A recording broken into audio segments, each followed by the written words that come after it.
તો જય માતાજી મિત્રો. આજે તો અમે વહેલા ઉઠી ગયા કેમ કે જવાનું હતું ધનસુરા. ઘરની ગેસની બોટલ પૂરી થઈ ગઈ હતી તો ભારતભાઈ અને નવનીતભાઈને પણ સાથે લઈ લીધા કારણ કે એમને પણ ધનસુરામાં થોડું કામ હતું. જેમ જ અમે વરાગામ પહોંચ્યા એમ વરસાદે એન્ટ્રી મારી. ત્યાંથી આગળ નીકળ્યા તો ધનસુરામાં જોરદાર વરસાદ શરૂ થઈ ગયો. રસ્તાઓ પર પાણી ભરાઈ ગયું હતું પણ તેમ છતાં આખરે આપણું કામ પૂરું થઈ ગયું.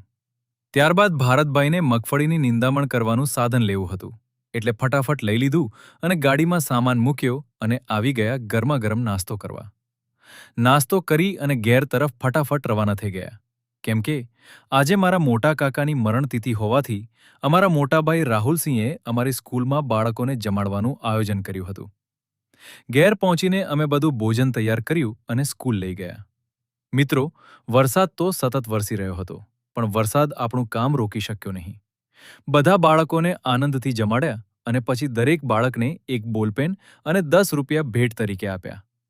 જો તમને આજનો આ વ્લોગ ગમ્યો હોય તો વિડીયોને લાઇક, કોમેન્ટ અને શેર જરૂર કરજો. મળીએ નવા વ્લોગમાં. જય શ્રી શ્યામ.